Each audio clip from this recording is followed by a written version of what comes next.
J'ai interprété 112 rôles. J'ai lutté comme personne. Le nombre de télégrammes que vous avez reçus. L'empereur du Brésil. Oui, Oscar Wilde. Adieu.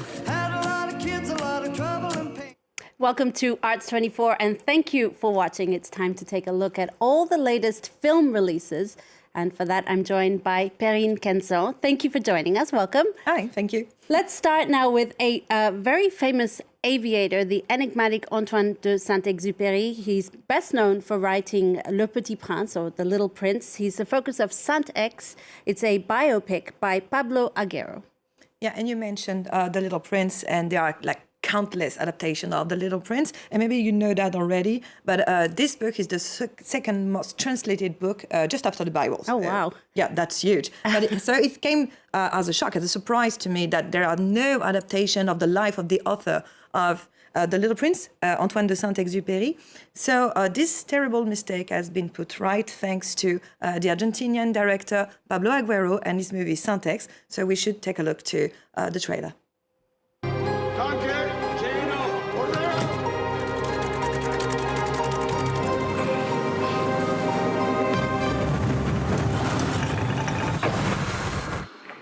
Guillaume de Noël, à vous. Desapareció en la cordillera. Vous êtes comme un frère pour lui. Saint-Exupéry, si vous partez le chercher, vous détruirez votre avion. Selon vous, qu'est-ce qu'il aurait fait à votre place? Il m'aurait sauvé, monsieur. So, Perrine, it seems like it focuses a lot on Saint-Exupéry's piloting career. What kind of biopic is it? Yeah, exactly. So the film revisits part of the life of the author, who was above all, as you said, an aviator and a pioneer of the French air mail service. And Saint-Ex focuses on the episode of the rescue of his friend and colleague, Henri Guillaume, after his disappearance in the Andes in the 1930s. The cast includes some of the biggest names in French cinema right now. For example, Louis Garrel as Saint-Exupéry, Vincent Cassel, and Diane Kruger. Now, what did you think of the film then? It's spectacular and it's poetic as well. The spectacular part really comes from the lighting and the superb landscapes, because you have to know that it was shot during over 2 years in the Andes, and sometimes in temperature as low as minus 20 Celsius degrees, so very, very cold. And I guess it took some courage to do that, but it's definitely worth it. And there's the poetry. And the movie let us share Saint-Exupéry's loneliness in the plane, but also these moving and poetic encounters on the ground. All of that take us back to The Little Prince. It's a success. It's a very delicate mix, and it's very successful. Well, so a biopic with poetic and literary undertones. Now, let's head to another era and another French personality in Guillaume Nicloux's film, The Divine Sarah Bernhardt, after Charles Aznavour, Niki de Saint-Phal, and even Antoine de Saint Exupéry, who we just mentioned.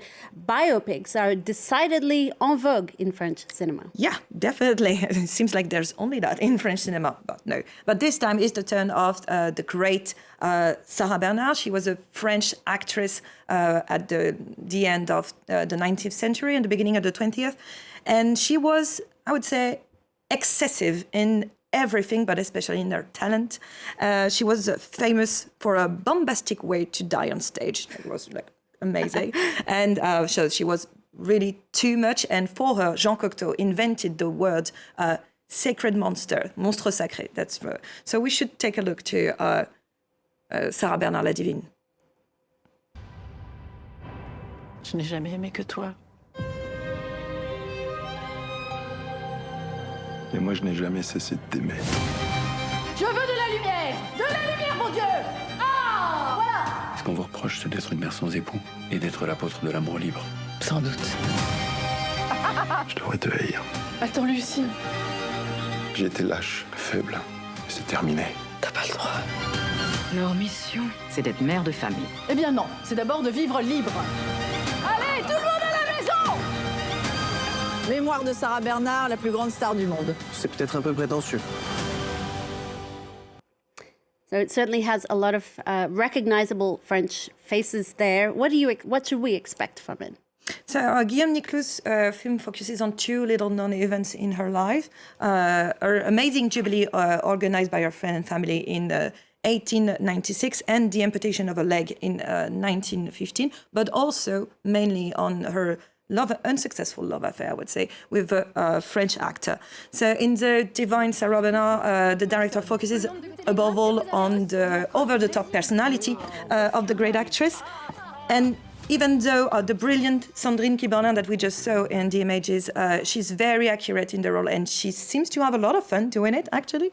The film remains a little too much on the same tone and it's a bit reductive at some point, especially when you deal with such an icon, because Sarah Bernhardt definitely was a woman way bigger from the time. Okay, so Perrine, now you're taking us to a far-flung corner of France, to the Jura region in eastern France, to talk about cheese and responsibility with Louise Courvoisier's first film, and a great name for it too, Holy Cow. Yeah, great name, great film, my personal favorite, definitely. Imagine the Angels Share the Canloach movie, but instead of whiskey, it's Comté cheese. Nice, yeah, sounds yummy. So we follow Toton. Toton is an 18-year-old farmer who spends most of his life partying, really. And when his father dies, he has to look after his 7-year-old sister and also find a way to earn a living. And he has a crazy solution, making the best Comté in town and win a farming competition. So that's an idea, yeah, really. So let's take a look at the trailer. Quoi? Tu fous, c'est quoi ce truc d'Obélix là? Je veux faire du fromage.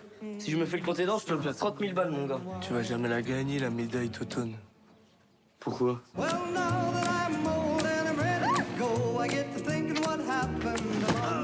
Adieu. Pourquoi tu veux te lancer là-dedans, toi? C'était le métier de mon père, il a claqué, alors. Puis je saurais pas quoi faire d'autre. Pardon, Toton. Bah, c'est mal parti si tu penses comme ça. C'est dans ta tête, ça.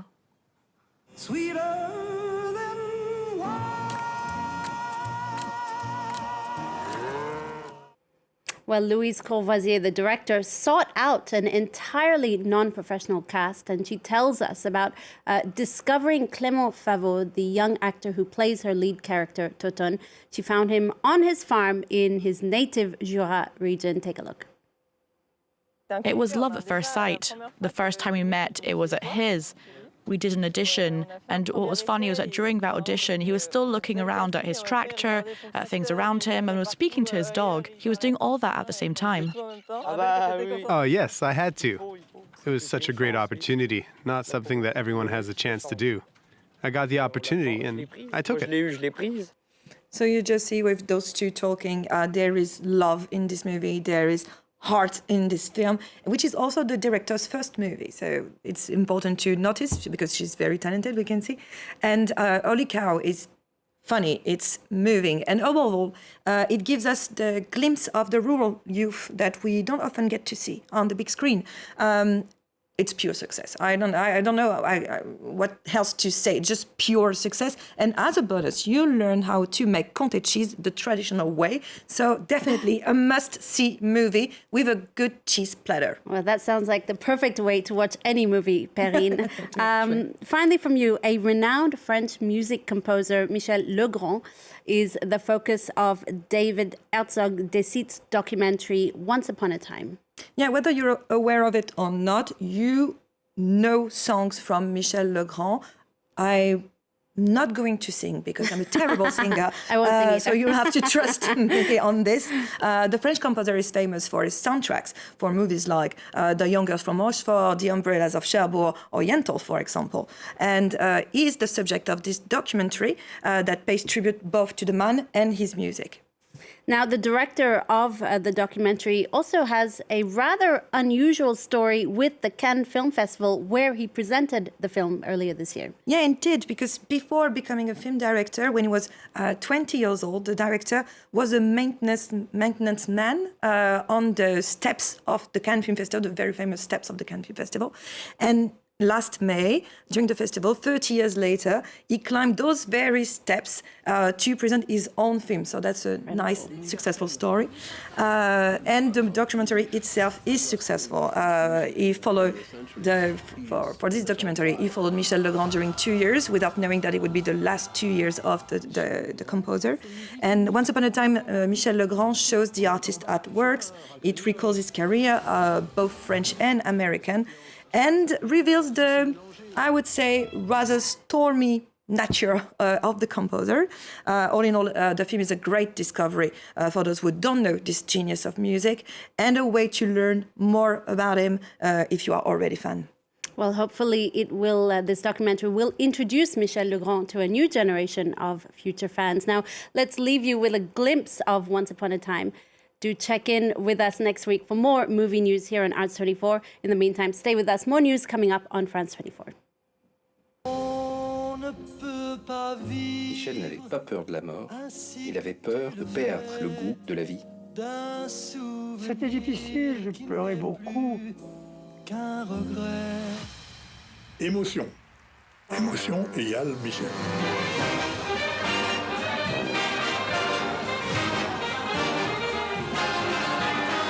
On a tous assisté à la naissance d'un musicien classique pour les siècles à venir.